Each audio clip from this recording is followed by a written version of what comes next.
Let's just go straight to the dailies now. Adesuwa Omoro does an excellent job. Dr. Queen. Adesuwa Omoro. Thank you. Bye. Well, we'll begin with this day, as usual, and it's leading with arrests, suspected plotters of religious violence. ACF, Afenifere, Khan tells DSS. Circuit police alleged plot to incite crisis in Kano, Rivers, Lagos, others, as Pandev cautions against unnecessary alarm. Other headlines on the front page of this day being reported. The federal government is to review January 18 school resumption date. Buhari, Atiku, Ngige, PDP charge new Ohaneze President Obiozor to foster unity. And this very interesting one above the nameplate of this day this morning, FIRS, that's the Federal Inland Revenue Service, says Nigeria lost 5.4 trillion naira to tax evasion by multinationals, floats new audit units to stem leakages. And the Nation is also reporting the DSS alleged plot to uncover incitement. Well, can Islamic Council differ over cause of COVID-19 spike? Police arrest 47 herdsmen with guns in Oyo State. Talking about that DSS report, Lagos, Oyo, others, target of religious violence, says DSS. Clerics to be attacked, the Nation is reporting. Resumption of schools threatened. Unilaring Excel go online. And 2023, Okorocha seeks alliance of good people in APC PDP. The Guardian, why Nigeria can't produce COVID-19 vaccines now. Very far. We don't have investment. It's mirage to expect local vaccines now, says Akintayo. We are making tremendous progress, says Okeapo. Well, crowds return as striking NIMSI workers resume. Commission warns against fake app. NIMSIM deadline dates draw closer. Officials blame Nigerians for not exploring online process. And crowding at NIMSI centers will worsen COVID-19 spread, warns PTF. Well, the News Direct, the Nigerian News Direct is also leading with the DSS story. It says the DSS uncovers plots to incite religious violence in Lagos, Kano, Rivers, others. 1.5 trillion naira customs revenue figure proves Buhari right on 16-month partial border closure. An industrial court judgment, Senior Staff Association commends CAC Registrar Central. Buhari says what Nigerians don't see about service chiefs. That's according to Garba Shehu. Education Ministry is to review January 18 resumption dates for schools. The Daily Times this morning leads with stakeholders chart path to Nigeria's survival. That's the Daily Times. Stakeholders chart path to Nigeria's survival, and 3 striking images of President Muhammadu Buhari, President of the Nigerian Senate, Hamid Lawan, and of course the CJN Tanko. Daily Sun, it's the same story. DSS alleges plots to burn churches, mosques, Lagos, Oyo, South East, Sokoto, Kano, Kaduna, Plateau. Rivers listed as likely flash points, and FG under pressure to seek Kano's extradition request. Laughable, that's according to IPOP. Well, The Guardian, actually the Punch. Let's go to the Punch. Hospitals won't be able to handle serious COVID-19 cases soon. That's a warning by the NCDC. It's also reporting that the federal government is to extend curfew hours, meet with governors. We're reviewing January 18 school resumption dates, says Minister, as government plans to release rapid test kits in Abuja next week. Daily Trust is the final front page this morning. We are running out of treatment facilities. Federal government cries out, says health workers may be forced to take tough decisions. Moles, another lockdown, reviewing January 18 school resumption date and to release rapid test kits in Abuja. We are deploying you all to Sambisa Forest. Buratai tells recruits. Some of the headlines. Well, earlier on, I said I wanted to comment on the decision to adopt rapid diagnostic tests. You recall that in the early days of the COVID-19 pandemic, it was what was adopted in Ghana. And, you know, we had raised the issue why Nigeria was not adopting the same rapid diagnostic test. Nigeria said, oh, they had a better strategy because the rapid diagnostic kits could present false positives and false negatives. But now we've come round to it, and that for me is a clear indication of how desperate the situation has become.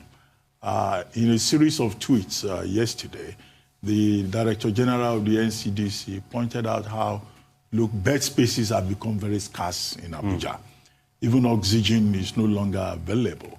And this rapid diagnostic test will be available in only 5 tertiary hospitals in Abuja. It won't be until February that they will be able to make it available across the country. I hope they will be able to get it available on that large scale.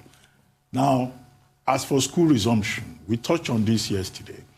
We said ASU branches have made it very clear that January 18 would not be feasible because in terms of structure, the classrooms do not make room for physical distancing.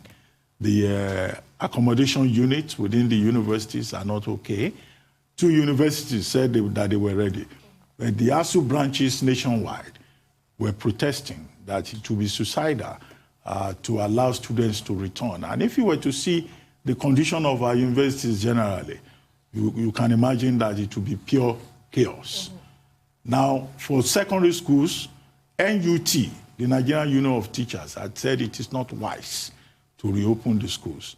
And we hope that now that they are toying with the idea, they will abide by it and make sure that they do not expose people to danger.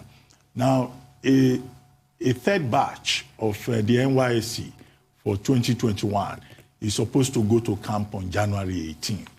Now, if the previous report we got was anything to go by, we were told that out of about 23,000 NYSC members that as at that time had been tested for COVID, over 731 tested positive. And it was on the basis of that Boss Mustafa alerted the nation to the fact that, look, COVID-19 is in every state.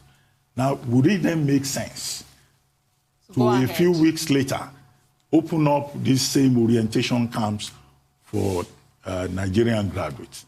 I do not think it is wise. Now, the Minister of Transportation, Rotimi Amechi, has had cause to also disclose that the inauguration of the Lagos-Ibadan rail line, which was scheduled for early January, has now been suspended.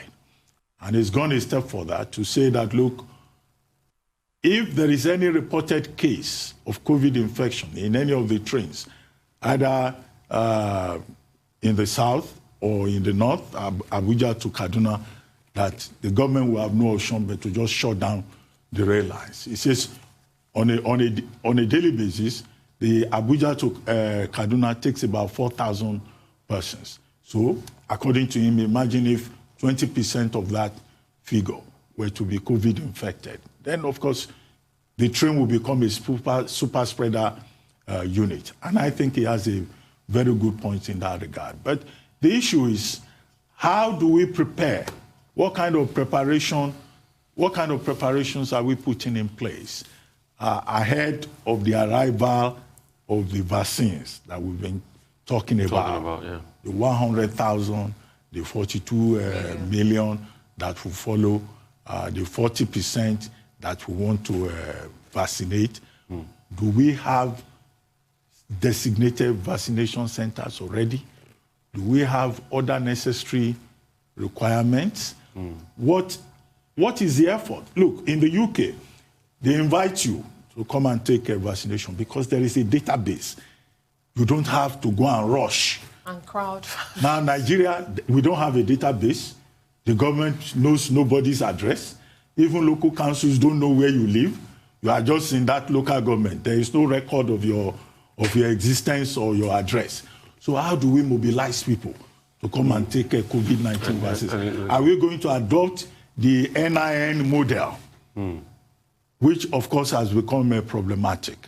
And as for the NIN, I don't think they should be quibbling about whether to suspend it or not. It should just be suspended. Because the moment the NIMC officials returned to work, those NIN centers became congested again.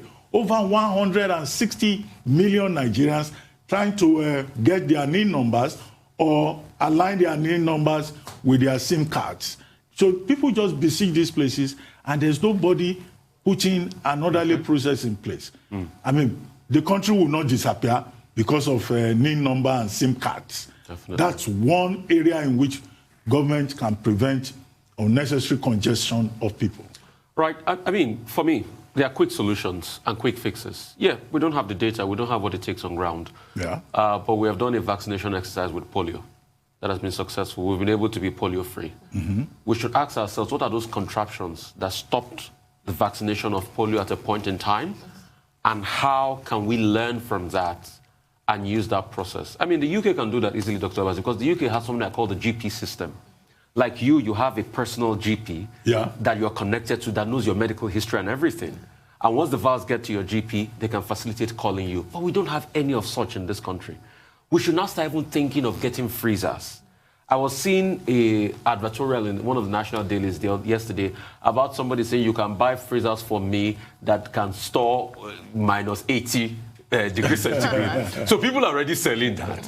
So they should think of bringing those freezers. They're going to import refrigerators. So they're importing it already. From Taiwan. I mean, it's business, Dr. Abati. And people are doing it. That's the ingenuity of Nigeria. But most importantly, what scares me the most is this. To allay the fears of Nigeria about all this conspiracy about vaccine, it is time Nigeria starts to put some money aside from those vaccines candidates.